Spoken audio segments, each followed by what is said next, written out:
Hi, I'm Amelia Ruby, and welcome to my tiny tarot practice. Today's card is the Ten of Wands. In the Rider-Waite-Smith deck, the Ten of Wands depicts a person who is holding 10 wands, 10 big sticks in front of them, and they are like walking forward. They're leaning forward into these sticks. Their head is buried in them. They look into the sticks and toward the ground. They can't see what's ahead of them, even as they walk toward what looks like buildings or a town and farther away. But this person is immersed in what looks to be a strenuous task. This doesn't look pleasant. If we think back to the Nine of Wands, where we saw someone bandaged and standing in front of this wall of wands they've created, now it almost feels like they scooped up the whole wall and they're carrying it somewhere else, and it feels heavy. The wands feel heavy. And a common interpretation of this card, a common interpretation of the Ten of Wands, is that it's a card about burnout. We see that in Jessica Crispin's interpretation, in the Creative Tarot. We see that even in Jessica Doerr's interpretation, in Tarot for Change. But I really love the way that Jessica Doerr adds to that to say, maybe it's not so much about burnout, but it's really about limits, knowing our limits and recognizing if we've reached them. If you've been listening to the other Wands episodes, I've talked a lot about boundaries with the Wands. And I think that's because the Wands are the suit of fire. They're so passionate. And when we have those flames, we often need boundaries around them. Flames can often yield conflict. Fire can often yield conflict. And conflict often requires boundaries for our own safety and security amidst disagreement.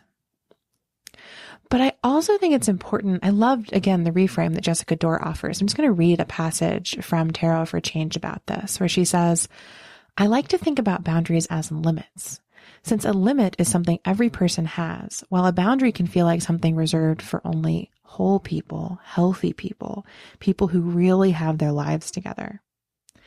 Whether you choose to enforce them or not, you absolutely have limits, lines that should not be crossed, conditions that are too much or not enough, those that will support your growth or betray it. So in the Ten of Wands, we seem to see someone perhaps who's at their limit. Again, some people interpret this as a card of being burnt out. It's too much. You're carrying too much. You've taken on this burden. That's how Rachel Pollack reads it, that the Ten of Wands is a card about burden. And I really like also how she puts it, where she says in her book, 78 Degrees of Wisdom, we see here the great wand's problem. The fire energy acts without thinking, takes on new problems simply for the challenge. But these situations and responsibilities do not go away when the person becomes bored and wants to go on to something new. They remain and can swamp the fire that seemed to conquer them. So in that interpretation, we see that, wands is about passion, it's about desire, it's about creative energy, and our desire can lead us to take on so much. And then sometimes everything that we have taken on of our own accord can become too much and can feel like too much. We can cross our own limits. I definitely have a lot of personal experience with that. I tend to get way beyond my limit before I've even realized I've crossed it.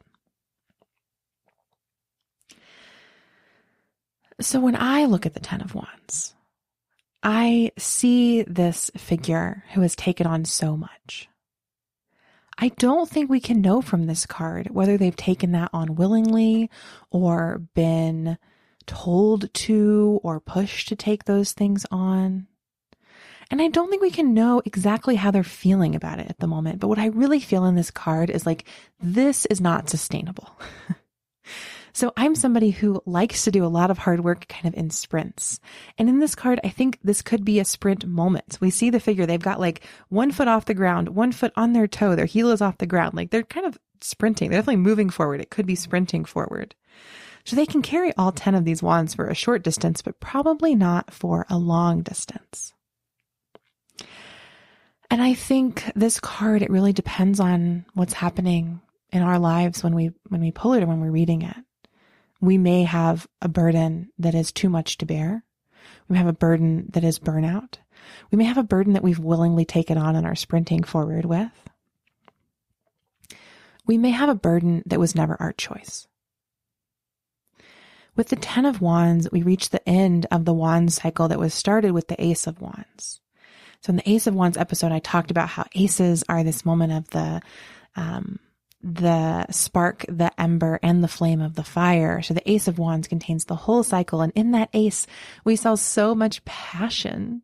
And as the Wands suit evolved, through the 2, the 3, the 4, we saw that passion evolve into a journey, evolve into victory, evolve into conflict, and now evolve into burden. So we see what can happen when our passion, our desire leads us into conflict with others, or even just to take on too much ourselves. But back in the episode about the Ace of Wands, I talked about how with wands, we see not only passion, but force. And I was thinking there of the German word for force, Kraft. Because the wands are often about creativity. And with that creative passion, we see this force that's both like inner and divine, I think. And so when I think about this full journey from the Ace to the 10, I think about force, and that also, I think invites us to think about power. There's so much power in our creative impulse, and our creative impulse can also be stifled by power. So again, these wands might be a burden that we've taken on willingly, but I think they can also be the weight of social norms.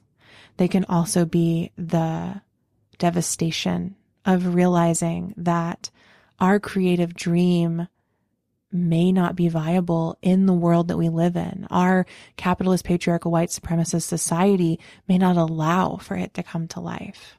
We may bury ourselves in that in moments. So that's where I think I'll leave us with the 10 of Wands. It's an invitation to learn our limits and to feel into whether our creative impulse is helping us fly, whether we're stoking the fires of that, or whether we are buried under their weight. Whether this is a wildfire that is totally now burning too much land, taking too much life. Thank you so much for tuning in to this episode of my Tiny Tarot practice. As always, you can find the books that I referenced and read from today in my bookshop list in the show notes. If you purchase one of them from there, I'll receive a small affiliate payment that helps me keep this podcast ongoing. I'm so grateful that you're taking the time to explore my Tiny Tarot practice with me. And I hope that you will be well and live within your limits today.